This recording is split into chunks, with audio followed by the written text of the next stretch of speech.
Hey, everybody. Welcome to the final session of 21 Irrefutable Laws of Leadership by John Maxwell. Tonight, we are going to wrap this book study up with chapters 19 through 21. And I hope that you have enjoyed this book as much as I have. And I hope that it has impacted you. I hope that you have learned. I hope that your wheels are turning and that you have a clear direction of your own personal development plan and your leadership development plan, because this book should have just scratched the surface for you and just open your eyes to the possibilities. And here's one thing I've learned as well. The more I learn, the more I realize I don't know much, like the less I know. And that seems counterintuitive, but it's true. And so after reading this book, you should realize how much you don't know about leadership, which should fuel you and drive you to go and become a student of leadership. So tonight, law of timing. Good leaders recognize that when to lead is just as important as what to do and where to go. Timing is often the difference between success and failure in any endeavor. It's really, really important. When you take a certain action is just as important as what action you are taking. I mean, think about that. Prioritizing things in your business. Some activities require you to completely focus. Like without distraction, you've got to be able to concentrate. But other activities in your business, you can do in the nooks and crannies, or you can do while you're doing other things. So those are things that, these are things that I have to schedule when I have time to focus without distractions. IPA, that requires a lot of concentration for me. Coaching calls requires a lot of concentration from me. I have tried to fold laundry while I'm doing a coaching call, and at an hour later, I will find myself doubled over in a thinker's pose on the edge of my bed with the pile of laundry still sitting next to me because I'm thinking so hard. Okay, so I know that I've got to be able to concentrate and focus when I'm doing a coaching call. Preparing a training, I have to be able to focus.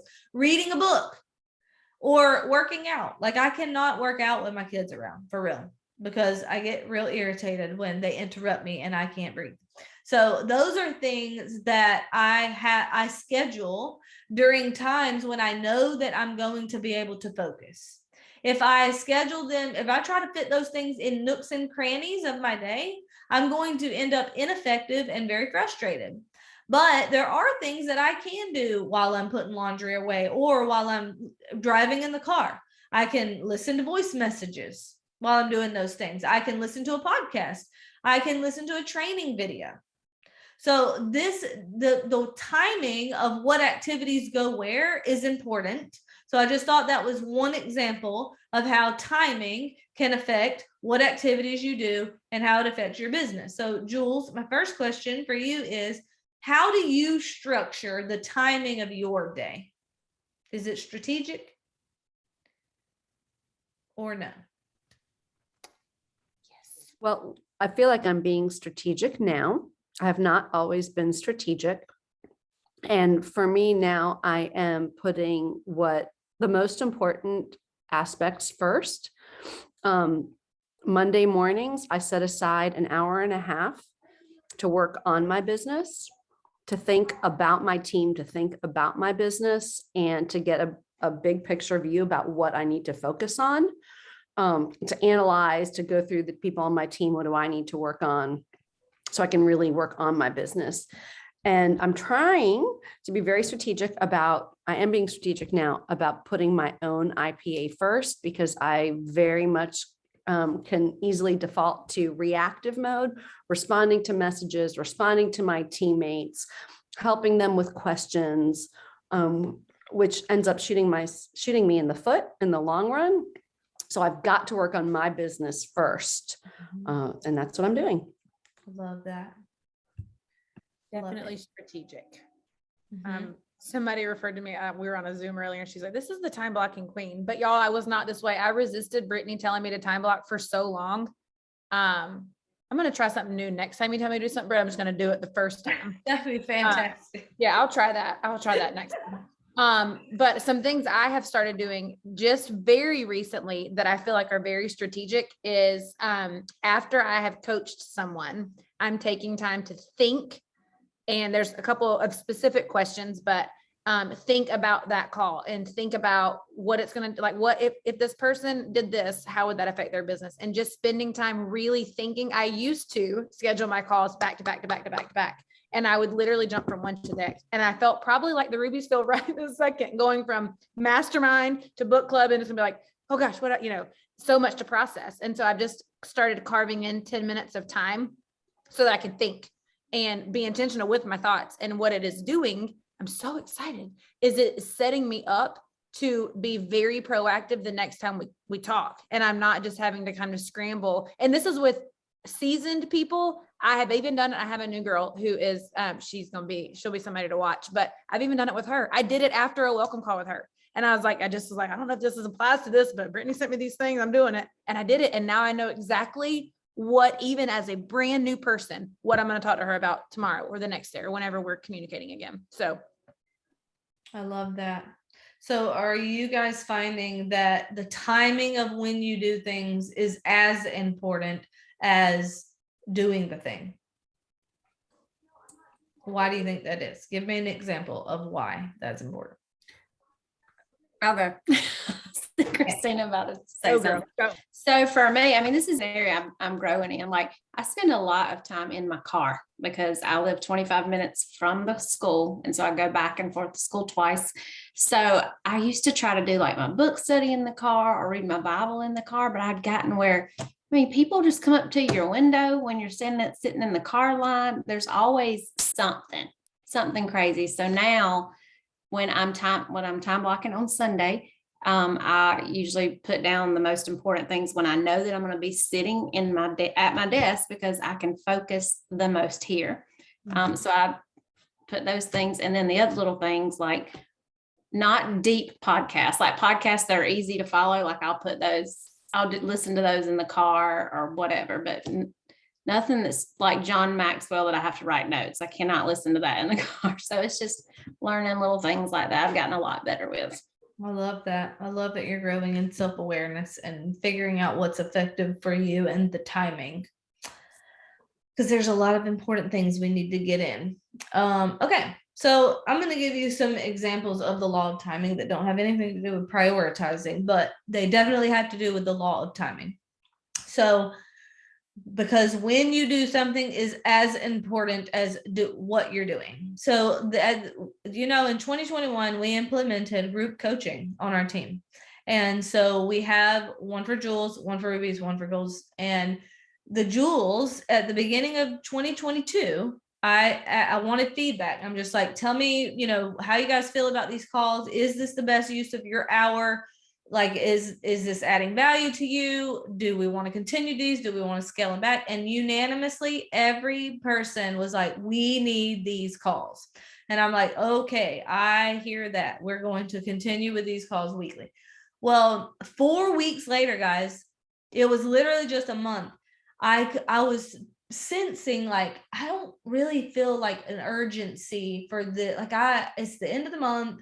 And I know everybody is pushing for goals and things like that. And I think that I'm just going to reevaluate. I'm just going to reach out to a few people and just ask if they're sensing what I'm sensing.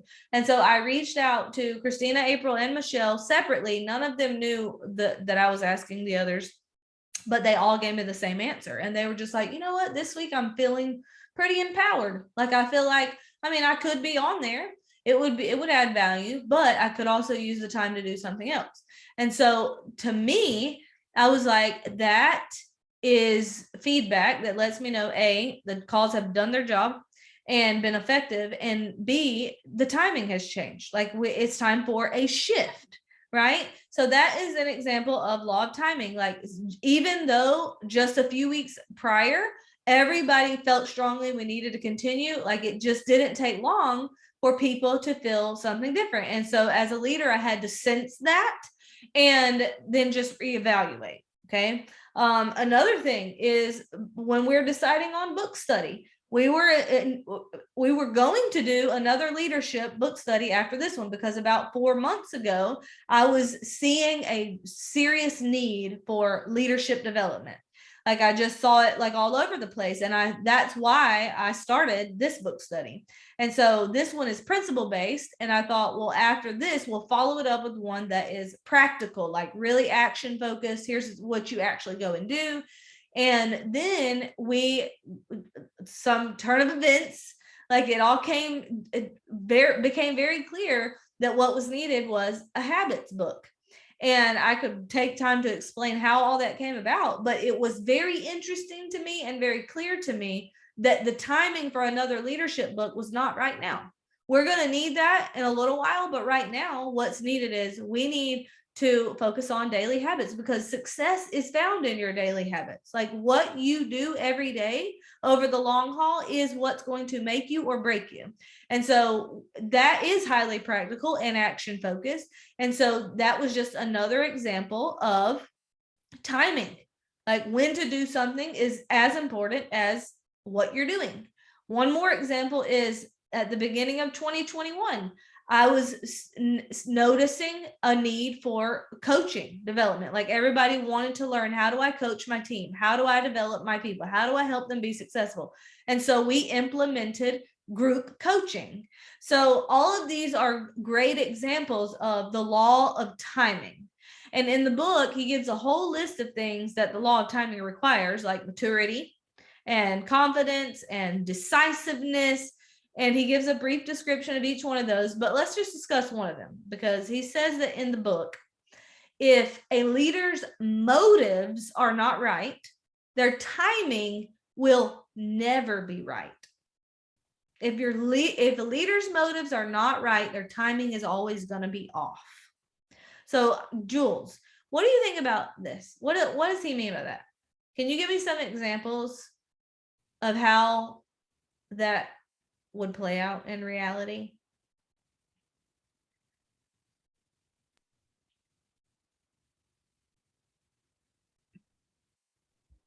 I mean, listen, I've got this wrong so many times. I got limitless examples. I mean, I think about my motives being wrong. Okay, so I mean, there have been times in my business early on when I would clothe my motive by making it seem others focused, when really my motive was really, really selfish.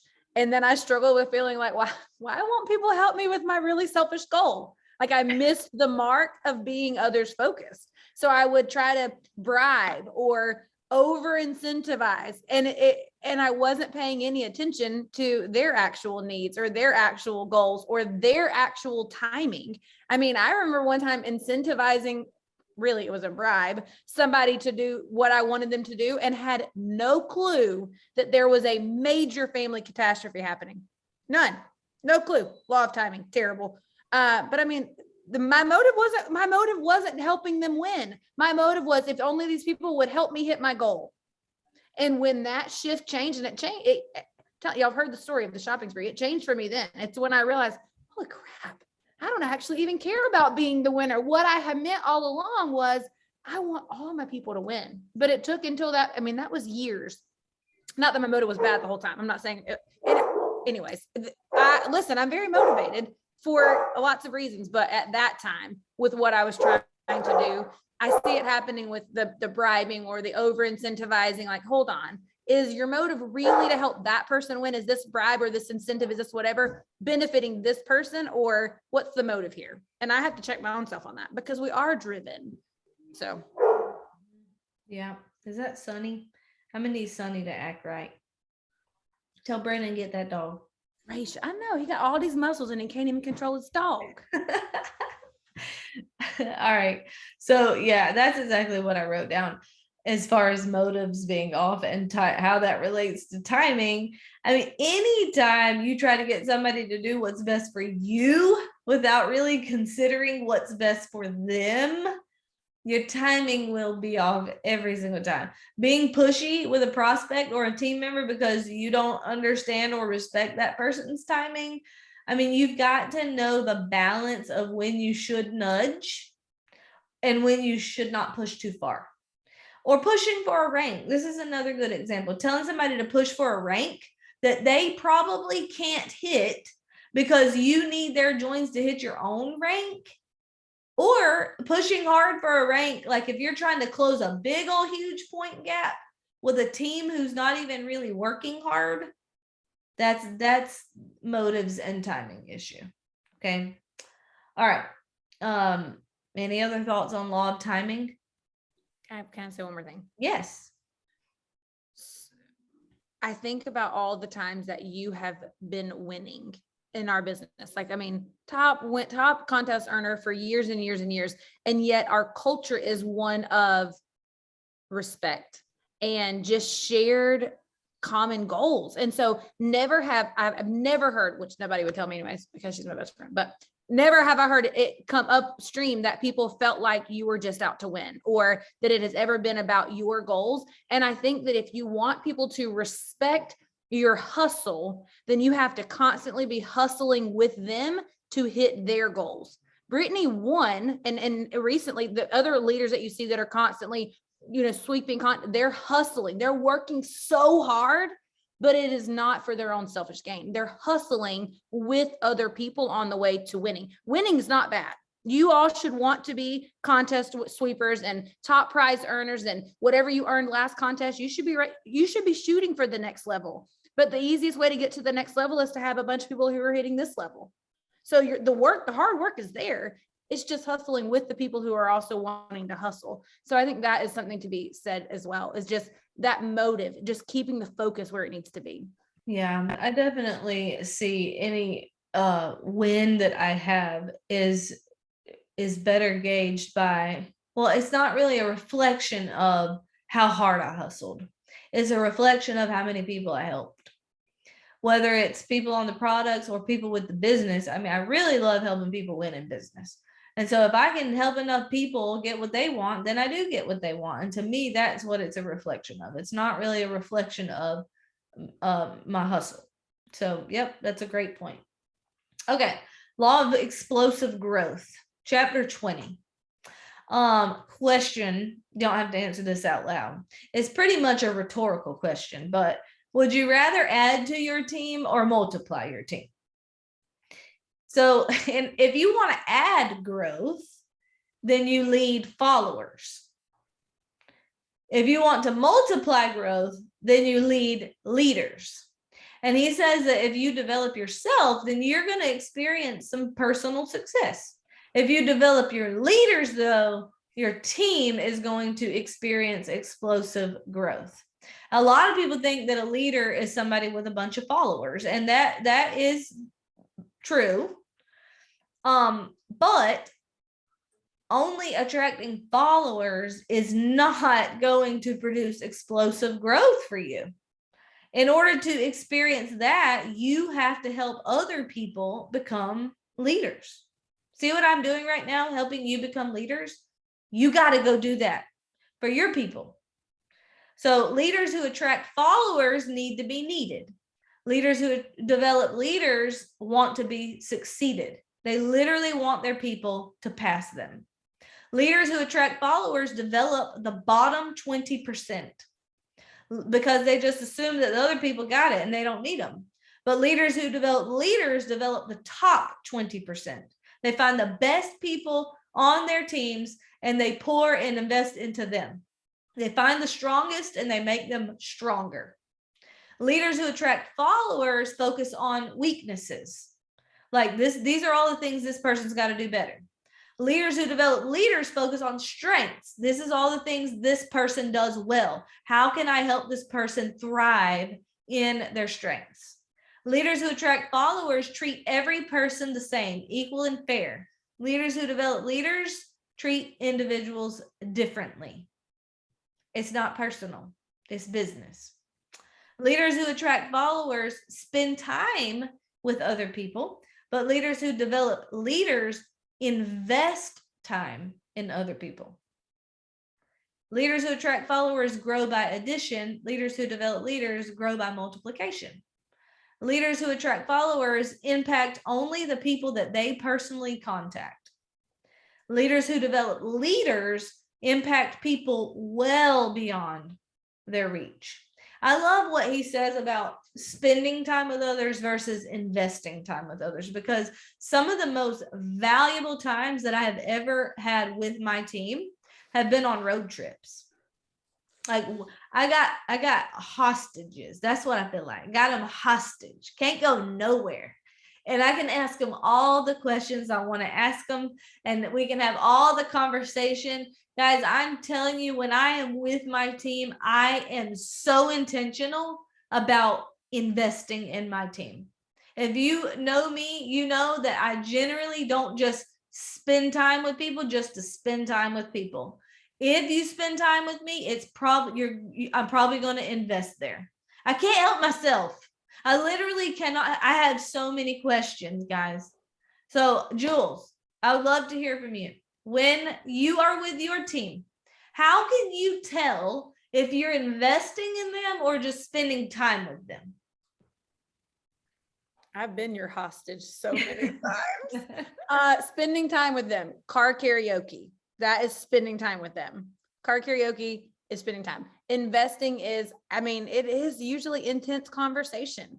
Like, hey, what feels hard right now? What do you think it's going to take to move the needle forward? And listen, I ain't even mad about it, because after I survived the first several hostage taking situations, there was one really powerful hostage taking situation. And it was from Franklin, Tennessee to Georgia. That's a long ride, y'all. And I had a nursing infant. He made it 4 times longer. I think it was 10 hours. I'm not kidding. By the time I finally got away from Brittany, I was like, my eyes were like, they were like, have you seen that, like that cartoon where it spins in circles, like with black and white circles? But that was the car ride that I went all in.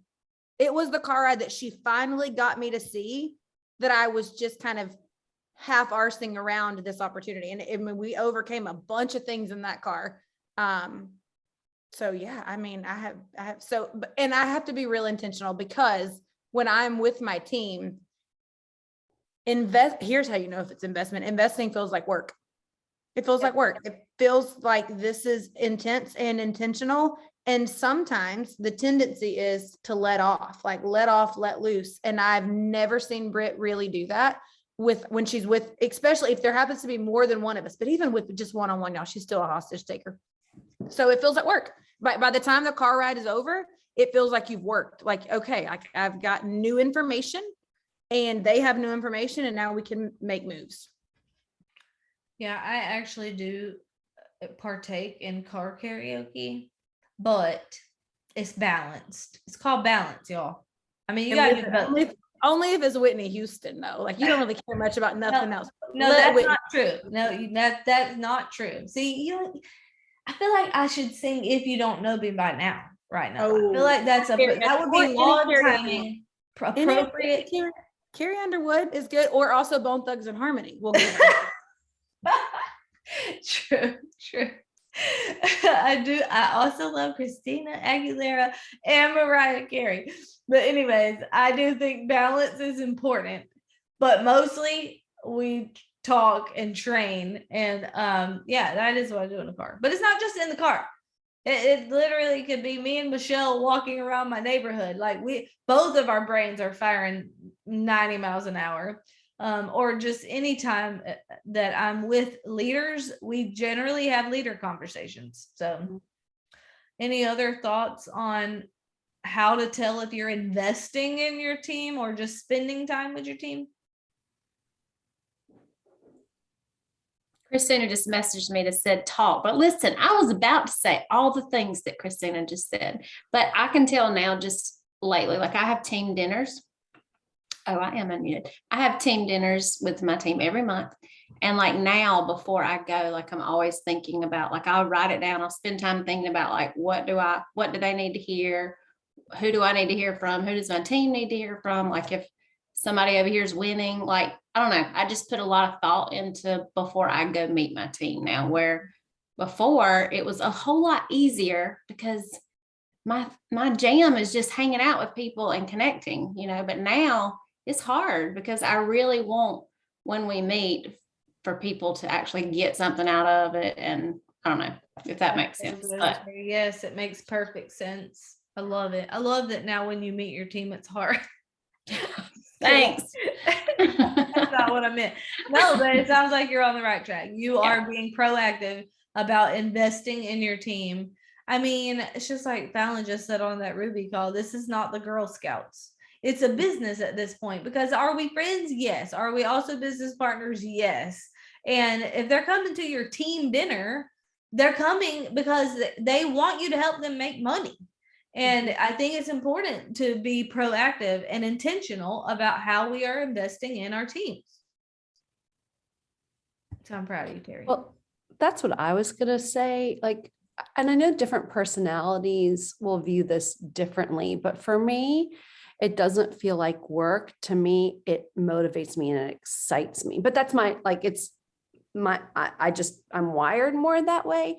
Like thinking and intentionality, where is this person, how to get them from point A to point B, and drawing them out and thinking through that, being proactively, like you said, Terry, thinking about it before, and then how do I ask the questions to draw them out? And when you're thinking about that person and helping to develop their potential versus I am so excited to go have fun, because I would have fun with all of you, but it's a different mindset when I'm thinking, how can I help this person and unlock their potential? It takes the focus on me and what I'm getting and puts it onto them and how I can lift them up even higher.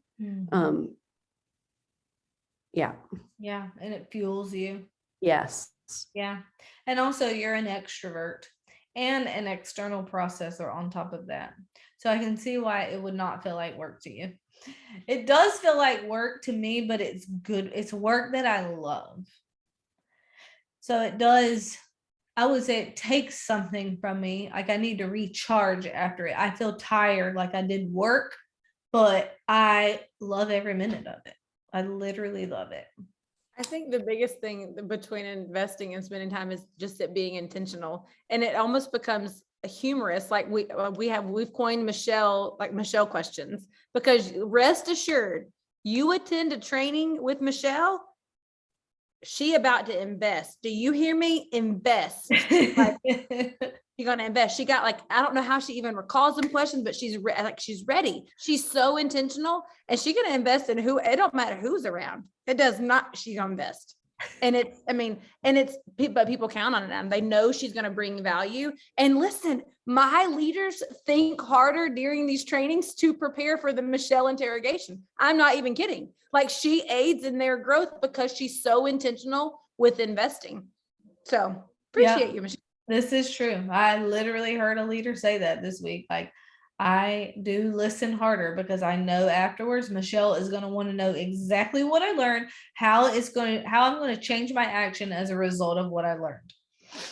So Michelle is 100% an investor in people. And if you ever spend time with her, you don't walk away feeling like that was not time well spent. You don't ever walk away feeling that way. And I think it boils down to intentionality, like you said, Christina. Okay. He also says, well, back to the point where he says that leaders who attract followers, they impact only the people that they personally touch.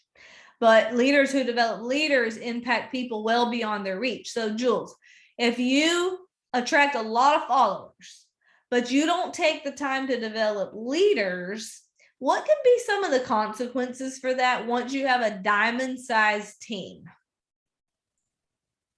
I'm gonna be tired. You're gonna be real tired. Like, I'm not gonna say it. Burnt out. You're gonna be real tired. Mm-hmm. Yes. Any elaboration? Just tired. Here's the thing. If you don't attract leaders, you know how they say many hands make light work? That's many hands of leaders. If you're not attracting leaders and you're just attracting followers, then it's way more work, and still just like you still just got your 2 arms. Ain't nobody helping you hold them up. Nobody. But if you attract leaders, then the work is not only lighter, but man, it is just something about it's like the mud run. Have you ever done a mud run? I have not even done one, so I'm not sure. sure why I went there with this analogy, but when you can climb the wall and then lean over the muddy wall and pull somebody else over, there's something about their climbing the wall that makes you have that pride. But if you if you climbing the muddy wall and it ain't nothing but a bunch of people piling up at the base of the muddy wall, you up there feeling like, well, darn, a muddy mess, a muddy mess. So it's not as fulfilling. Yes. So you're definitely going to be tired from having to deal with every person on your team if you don't develop leaders, but you're also going to be very limited in your capacity and what you can accomplish because there's only so many hours in a day, right? So, I mean, when people think like, oh my gosh, I'm so busy with the team that I have and I'm only this rank. What is my life going to be like when I'm diamond? Am I going to be able to handle that? And the answer is if you develop leaders, absolutely you can. Because expanding your team does not necessarily have to mean expanding your capacity if you are developing strong leaders. All right. So, how to find leaders. He says in the book that this can be quite a challenge. And that is true. But it does not mean that it's impossible. It's actually very possible. You just have to do it and do it and do it and do it, like Art Williams says. So step one, how to find leaders, be a leader. I mean, you're not going to attract leaders if you're not a leader. That's the law of magnetism. Step two, look for leaders. They're generally the ones getting things done and not wasting a whole lot of time. In the book, he says, leaders are like eagles. They don't flock. So you just have to look for them. And sometimes they're quiet. Just because somebody is quiet does not mean they're not a leader. Look at what they're producing. Number three, step three, make what you are doing compelling. Guys, don't miss this. This is so important. What you are doing has to be more compelling than what they are already doing, because leaders are already doing something that's valuable to them. Now, that does not mean that you have to be more successful than them. What it does mean is that you know and you have high belief in where you're headed and where they could be headed. That's what it means. So you have to make what you're doing compelling. If you're sitting there telling yourself this story of, oh, they're more successful than I am and they're not going to take me seriously, guess what? You're right. But you have got to look at all of the reasons why you are doing this and why they should be doing this. And then you craft your message from that narrative. All right. Step 4, finding leaders, be a step ahead, stay a step ahead. The only way to lead leaders is to become a better leader yourself, because only a leader can raise up another leader. And if you want to continue to lead leaders, then you've got to continue to add value. And that means continue to add value to yourself. If you stop growing, trust me, your leaders will know. I want you to think of your biggest, loftiest goal in life. And I hope that you guys are dreaming big, truly. I'm finding that most people don't dream big enough, because if they do, it could mean possible disappointment. But I hope that you guys see possibilities with this opportunity. And I hope that you are dreaming very big, because I'm telling you, it's possible. Think of your biggest, loftiest goal. The only way for you to achieve that and get where you want to go is to raise up other leaders. So, questions for self-reflection. If you have not begun to develop leaders, why not? Are you the type of person who needs to be needed? Like, are you responding to answering everybody's questions immediately because you like that feeling of being needed versus showing somebody where to find answers? You like being that go-to person? Are you focusing on your bottom 20% because you just have such high belief in every single person? You see everybody's potential that you just think, if only I could rescue them, they would be successful? Are you trying to treat every person the same, trying to be fair? got some kind of fear that somebody's going to think you don't care about them, which isn't true? Are you not being strategic about investing in others? Maybe it's just laziness. Maybe in your car rides, you're not being intentional about investing in your team. Maybe it's not a car ride. Maybe you're just hanging out with your team, but just not being intentional. Start being intentional. Jules, what are you currently doing to find and gather leaders?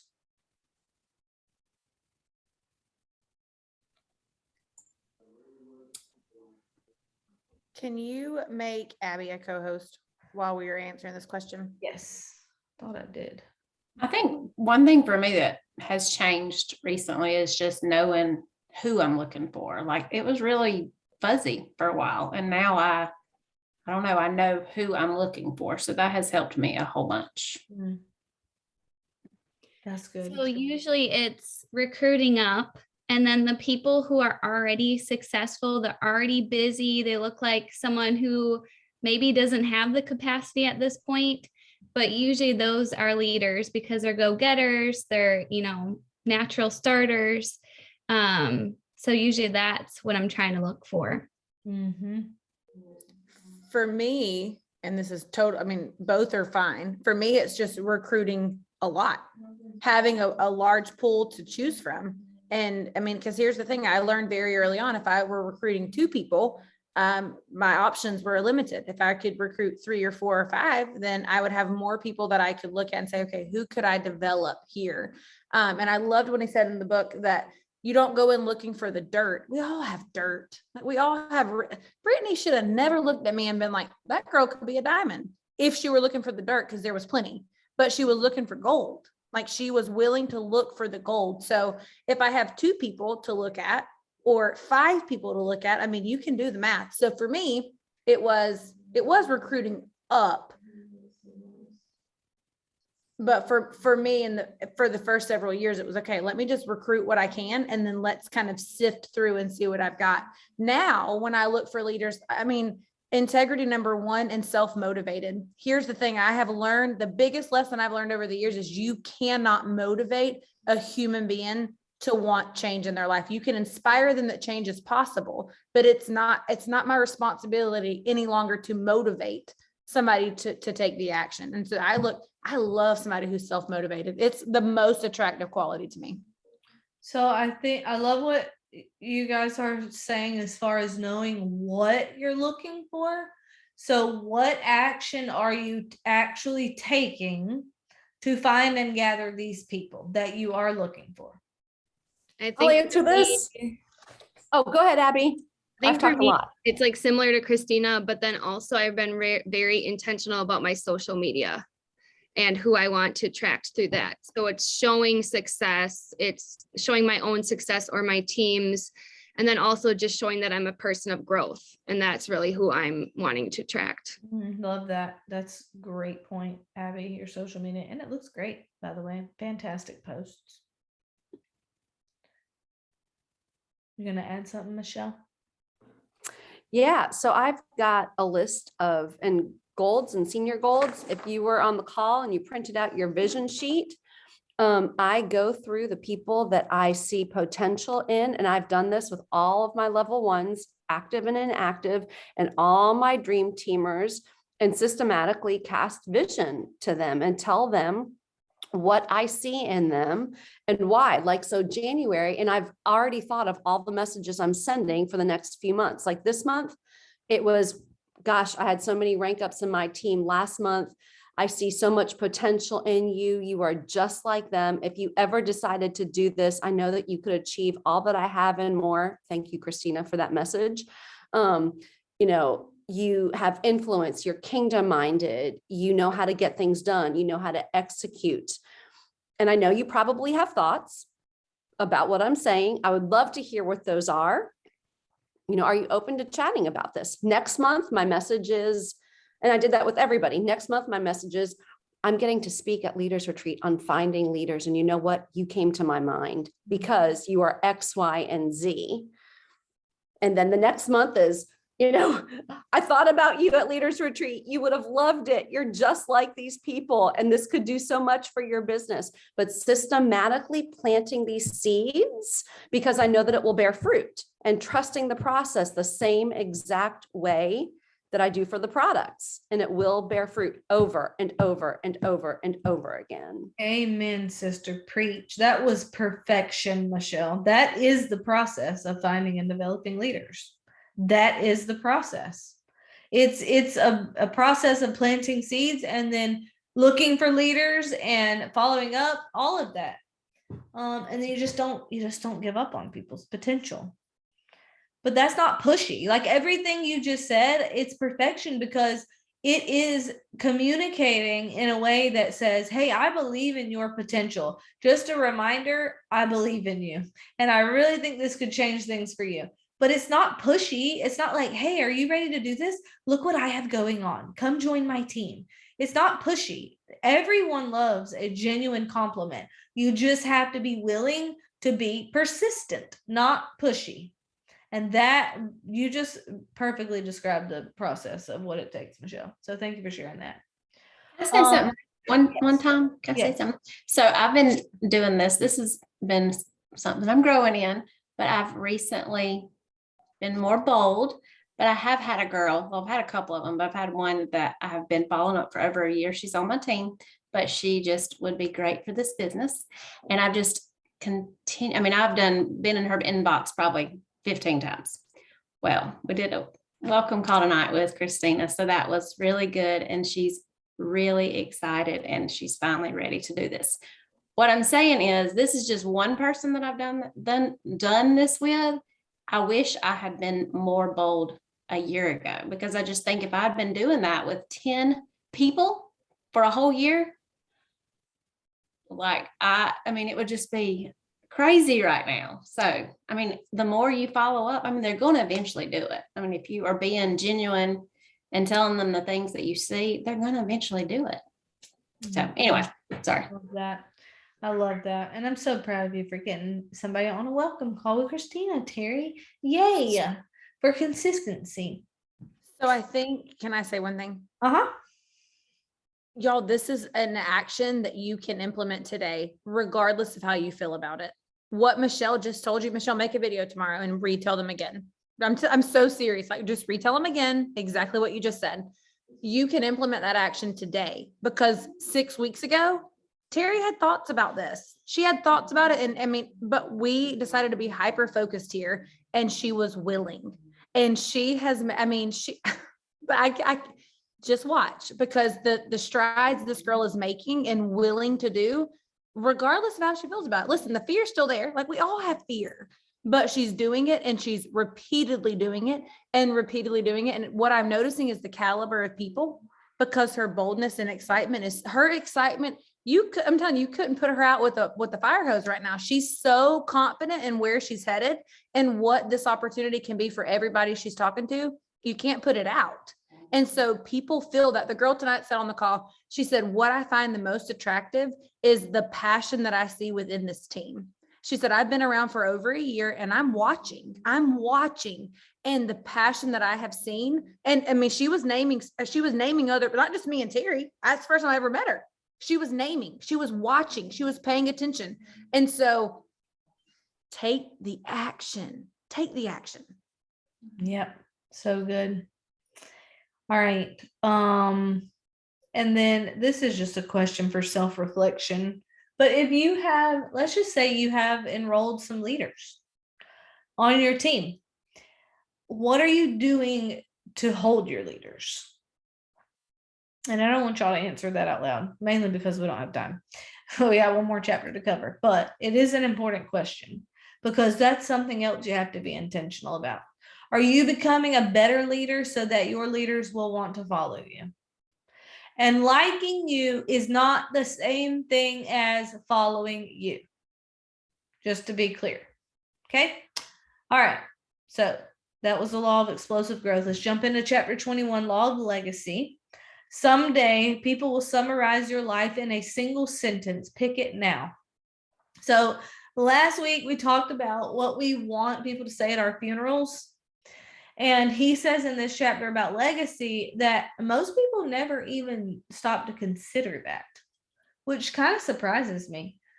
So I hope that you have spent some time thinking about that this week. If you have, that puts you ahead of most people. But I actually asked my son this question last night. What would he like people to say at his funeral? And it provoked a very insightful conversation. And it helped me understand what's really important to him. And it made me respect him more. And he's 16. So you should ask your kids this question too. And you should also ask your spouse. And you should definitely ask your leaders. And if you're really brave, you should share your core values with them that you discovered by thinking through this. And then ask them if they think you're living out daily your core values. And if you're not, ask them how they think you can improve. We get one shot at life, guys. This is not a dress rehearsal. We have to get it right the first time, but we don't get to take any of it with us. So when we leave here, success really doesn't mean much if you don't leave anything behind. So that's what the law of legacy is about. Do you know the legacy that you want to leave? Have you really thought about that? Because most people just accept their lives. They don't lead their lives. I mean, think about that. 5 years from now, would you be okay with being in the exact same place you are right now? And if the answer is no, then what are you going to do about it? Leaders especially need to be proactive about how they live. I hope that you are living the legacy that you want to leave, because to have credibility as a leader, you have to live what you say you believe. You have to become what you desire to see in other people. I feel like that goes back to the law of solid ground. Have you thought about who would carry on your legacy? Everything in life is temporary except people. And legacy comes when leaders put other leaders in their position to carry on without them. I love this quote from the book. It's Truett Cathy actually said it, but the determination of how good a fellow you are is the conduct of your grandchildren. So interesting to me, but that's a great point. In Plexus, we call that duplication. But it is a good indication of how well the people that you have chosen to invest in are going to carry on without you.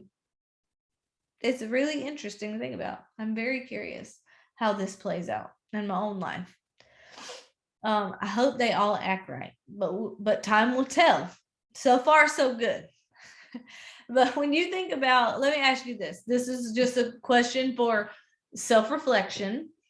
But when you think about going on vacation and not working your business for a whole week, what thoughts come up for you? Do you get anxious? Do you start worrying that it's all going to fall apart without you?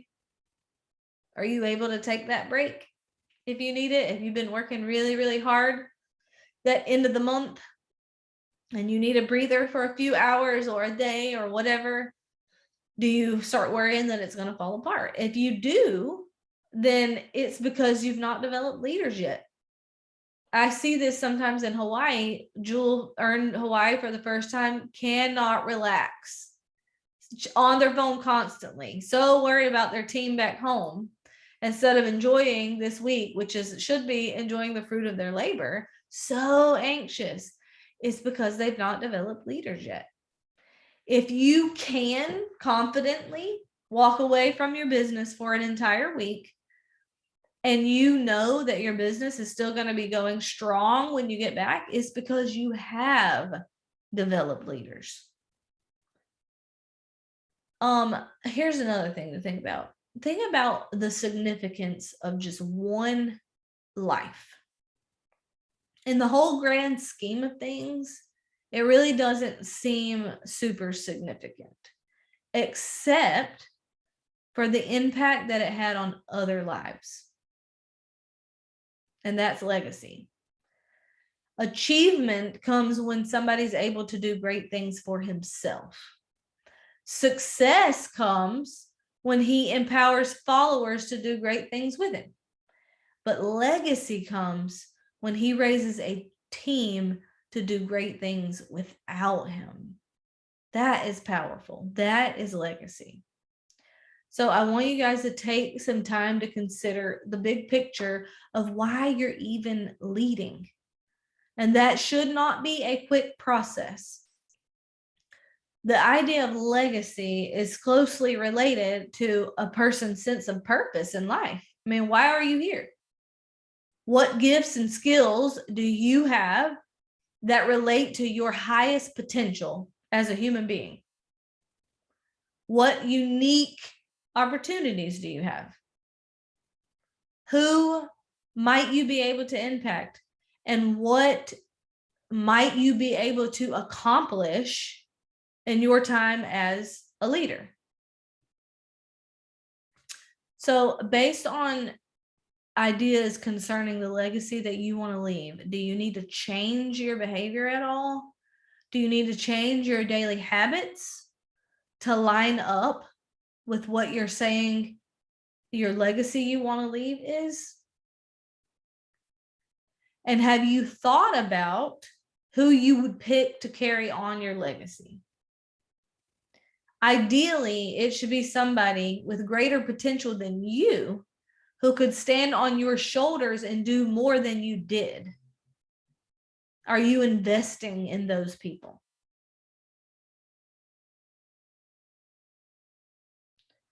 Jules, any thoughts on legacy before we close tonight?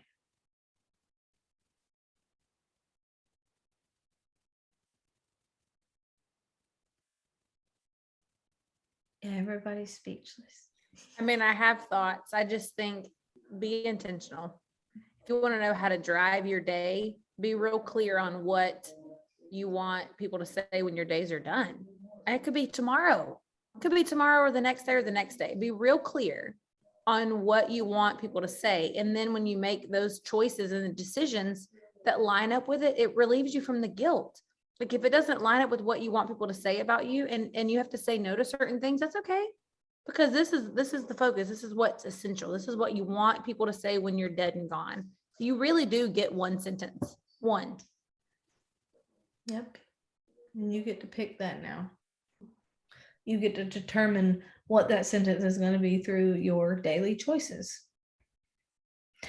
I think people underestimate the power of today. Because it's all the todays that add up to a lifetime and add up to a legacy. So what are you doing today that is going to create your legacy? Well, I'll jump in for a second. And this book ends what Christina said at the beginning. Like I think about legacy and I can't help but think about you because you have personified the law of legacy and explosive growth because you've chosen to raise up leaders. And that's why you hit diamond and then re-entry 3 days later. And that's why I'm successful. Christina's successful. April's, you've got a team full of jewels. And truly, you are that humble leader that wants us to succeed and surpass you. I mean, the fact that I'm getting to speak at Leaders Retreat is because of you. The fact that Christina was a jewel trainer was because of you. Like all of this is because of your investment in us, and your legacy is a team full of leaders that's raising up leaders. So if you want to know, Freedom Team, what this looks like, look at Brittany and what she's done. That's what it looks like. It's generations being transformed. My children are forever changed because of Brittany's investment in me. Their children are forever changed because of her investment in me. Look at the web. That's legacy. That's what I want. And so thank you, Brittany, for being that for us and showing us in flesh what that looks like. Well, thank you, Michelle, for those kind words. I appreciate it. And I don't think that it's because of me, although I may have been the catalyst, is definitely because I stand on other people's shoulders. People like John Maxwell, who has mentored me, and he doesn't even know me. When I have read his books, I have thought that's the type of leader that I want to be. That is the type of legacy that I want to leave. He is impacting people that he's never met. John Maxwell, I probably will never have an opportunity to say to John Maxwell and express gratitude the way you guys have done for me tonight. But I am very grateful. And not just that, but just the leaders that I have to work with. It's not just because of me. I'm definitely blessed to work with you guys, but you guys work so hard and you're people of high caliber that I feel a huge weight of responsibility to grow myself, because you guys are amazing and you challenge me to get better. How am I going to stay a step ahead of such amazing people? I don't feel a step ahead. I will say that. I don't feel that. And I also just want to end by saying, the first time I read this book, guys, I had no clue that any of this would happen. Okay. No idea. I just was sitting there at 6 a.m. in the dark, hiding from my sleeping children, reading this book and thinking. And I really just decided I was going to do what it said. And years later, what you see is results. But I didn't know, like I couldn't conceive of what it would turn into. And when I tell you that you should be dreaming big because it's possible, I mean that with every fiber of my being, because I know that if I can do it, and I'm nobody special, that everybody on this call can do it too. All right, I gotta close because I'm about to smear mascara everywhere. But anyways, I hope that you guys will become a student of leadership. And I hope that you guys will go and reach your potential and that you will bring others along with you. Because this doesn't just impact the here and now. It impacts families, it impacts generations, and it has eternal consequences as well. Your influence can be far reaching, and if you apply yourself to growing and learning and developing others, you will never know this side of heaven just how far you've reached. So we want to run the race well, and it does require just taking a minute to think about others and how you can bring them up. And that's what leadership is. It's not about how far you can go. It's about how far you can take others. So this was the 21 laws of leadership. I hope that you guys will follow them. If you do, people will follow you. Any endeavor that you can undertake that involves people, it's going to live or die depending on leadership. And don't think that you're going to do every law well, because you won't. That's why you need a team. But I hope that you will go and pursue your dreams, and that in everything you will strive for excellence and just become the person that you were created to be and accomplish everything that you were put on this earth to do, and you will do it to the best of your ability. So that's all for 21 laws, and we'll start with Atomic Habits next week. Good night, everybody. Thank y'all.